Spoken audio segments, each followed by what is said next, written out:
Los superhéroes siempre han sido un pilar fundamental dentro de la cultura popular desde su apogeo en los cómics ya hace varias décadas, sobre todo en la cultura geek. Si hubiese que nombrar a las dos casas más grandes de novelas gráficas, fácilmente dos saldrían en la conversación, siendo obviamente por un lado DC y por otra Marvel, las cuales han inmortalizado a sus personajes a través de infinidad de productos, en los cuales también han calado en el mundo audiovisual. Ambos estudios lograron consagrar varias películas de sus personajes, teniendo algunas más fuerte que otras.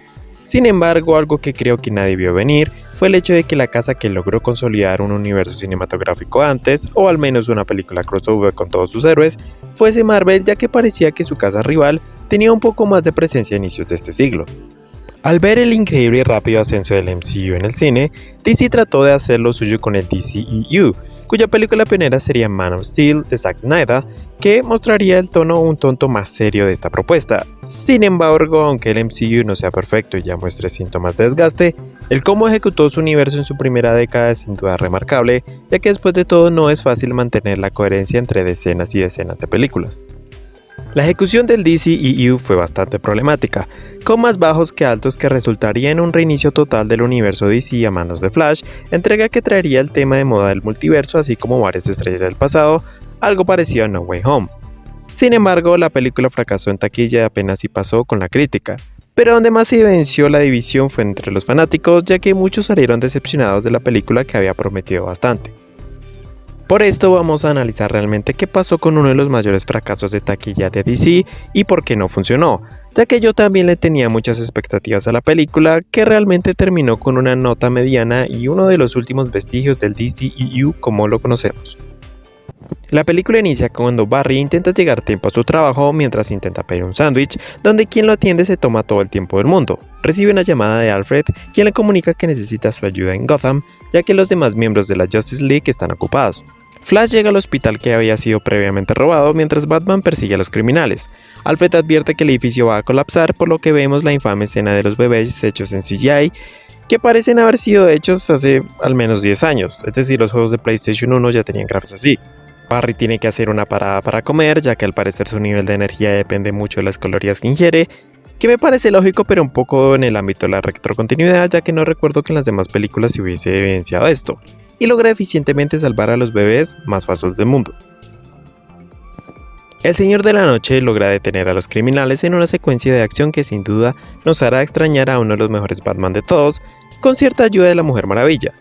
Luego de todo anteriormente narrado, Barry llega a tiempo para poder comerse su sándwich, y una vez llega a su trabajo se nos da a entender que Barry por lo general llega tarde a este, lo que puede explicarse por el trabajo que tiene que desempeñar en la Justice League. Fuera de su trabajo, que parece estar relacionado con la criminalística, se encuentra con Iris, quien parece ser amiga suya a la universidad, así como también la vimos en la película El Snyder Cut. Esta trabaja como periodista y se muestra interesada en el caso de su padre, quien se encuentra procesado por ser sospechoso de parricidio, por lo que a Barry no le hace mucha gracia hablar sobre el tema. Cuando llega a su apartamento, sostiene una llamada con su padre, quien le informa que Bruce Wayne le ayudó con una prueba que podría ser importante para el caso, siendo esta una cámara de seguridad, pero siendo insuficiente al no haber levantado la cabeza, por lo que no es muy fácil identificarlo como tal. Tenemos al instante un flashback de la infancia de Barry, donde apreciamos su dinámica familiar. También es el momento donde se nos ofrece contexto acerca de la situación del padre de Barry, ya que la madre muere cuando su padre se encontraba en la tienda comprando una lata de tomates que se necesitaba para el almuerzo. Debido a recordar todo esto, Barry decide correr lo más rápido posible, tal vez como una alegoría para escapar de todo o tal vez solamente para liberar algo de frustración. Sin embargo, parece que esta vez alcanzó una velocidad donde parece llegar a una especie de limbo en el cual le permite ir hacia el pasado, haciendo también una referencia a Thor Love and Thunder y dándonos una horrible demostración de CGI. Debido a esto tiene una conversación con Batman, quien le advierte de los peligros de vivir en el pasado y querer cambiarlo, teniendo una versión mucho más estoica donde explica que todos los acontecimientos son lo que nos definen como personas, incluyendo la pérdida. Iris llega poco después para conversar con Barry, quien atraviesa la pared con lo que presumimos son vibraciones. En esta conversación sabemos que Barry estudió alguna ciencia final o forense para poder contribuir a cambiar el sistema que tiene preso su padre. Del mismo modo, de esta plática también deduce que puede cambiar un simple hecho de la cadena de sucesos para poder salvar a su madre, siendo la lata de tomates. Flash hace lo propio dejando la lata de tomates en el carro de compras de su madre, lo que parece cambiar al instante su vida junto a ella. Sin embargo, aparece una especie de monstruo que parece tener habilidades similares a él, quien lo empuja fuera de este limbo. Este aprovecha la oportunidad para entrar a su hogar donde no solo está su padre, sino también su madre, donde realmente tenemos un momento emotivo en familia. Mientras trata de recuperar el tiempo perdido, encuentra la versión de él mismo que está en este universo por llegar a casa, por lo que decide taclearlo. Luego de esto le explica a su versión muy madura lo que está pasando, además de tener tiempo de apreciar el tiempo que su otro yo ha pasado en familia. Ambos se dan cuenta que es 29 de septiembre, el día en el que Barry obtiene sus poderes, por lo que se hace necesario que este también los obtenga para no causar una paradoja. Llegan al instituto en el que obtiene sus poderes, pero al explicarle al Barry joven la manera en la que se consiguen los poderes, no parece muy entusiasmado, lo que termina en un forcejeo que causa que el rayo le caiga a ambos.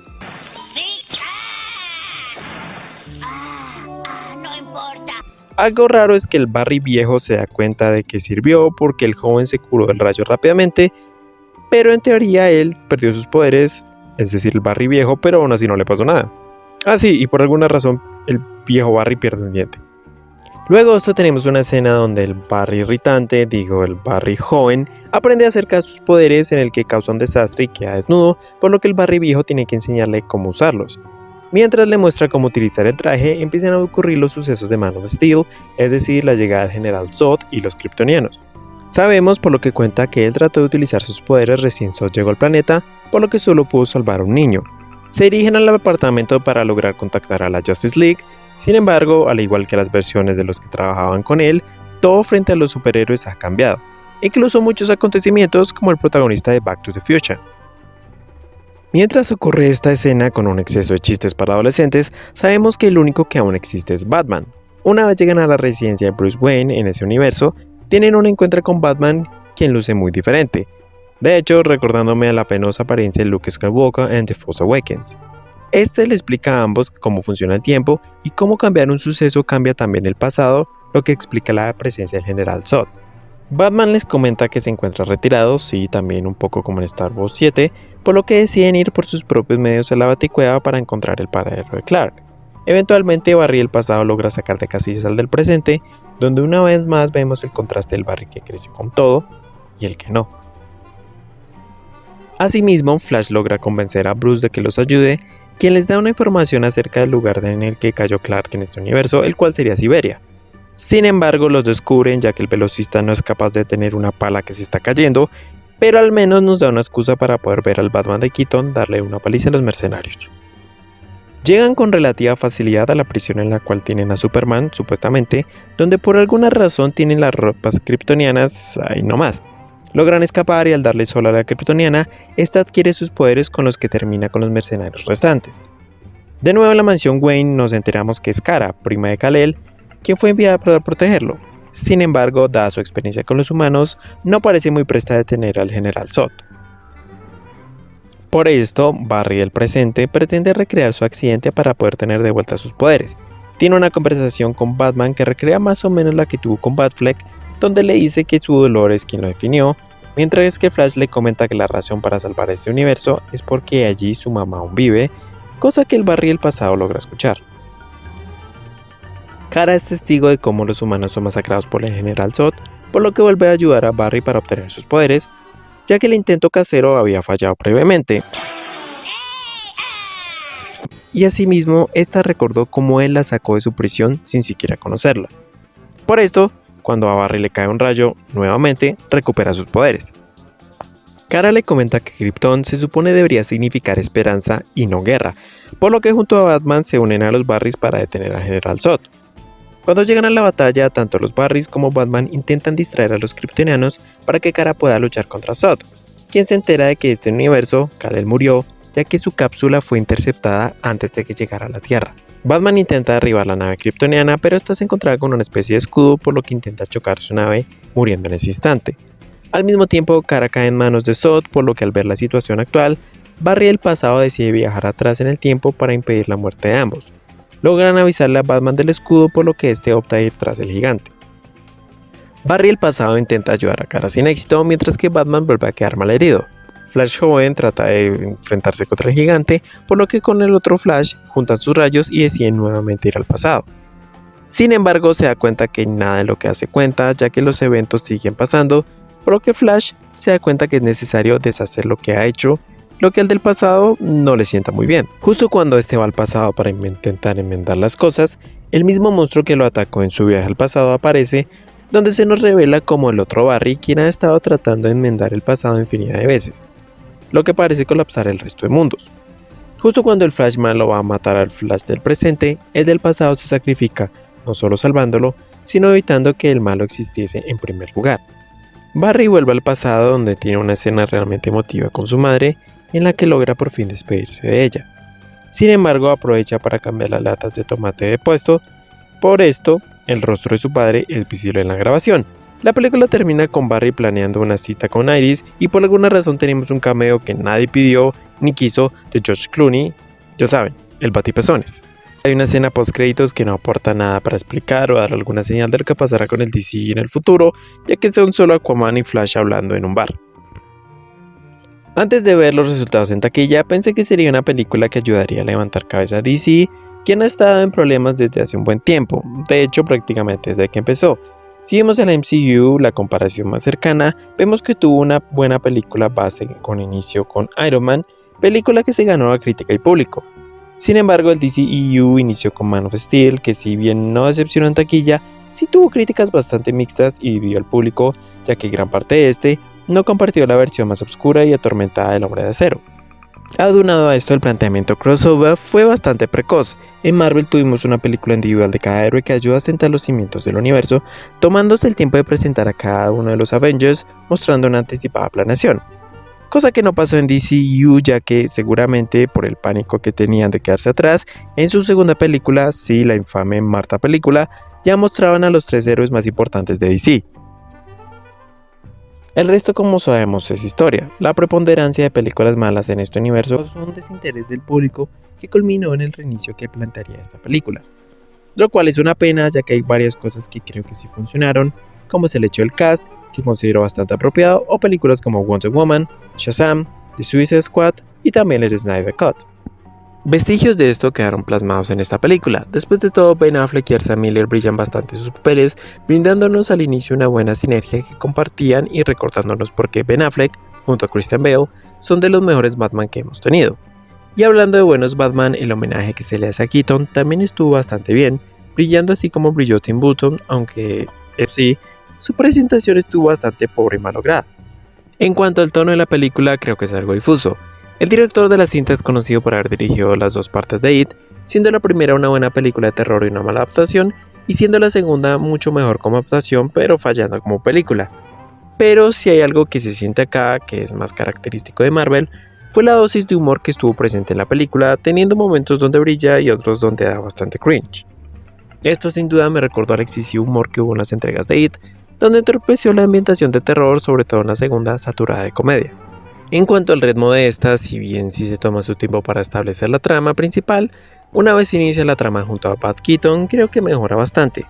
Sin embargo, creo que algo que sí no necesitaba la trama fue la introducción del Flash malo, ya que no haberlo incluido se habría sentido una película menos saturada y básicamente podría haber ocurrido lo mismo pero con ciertas modificaciones. Una introducción que fue para bien pero sentí que faltó bastante tiempo en pantalla fue la de Kara.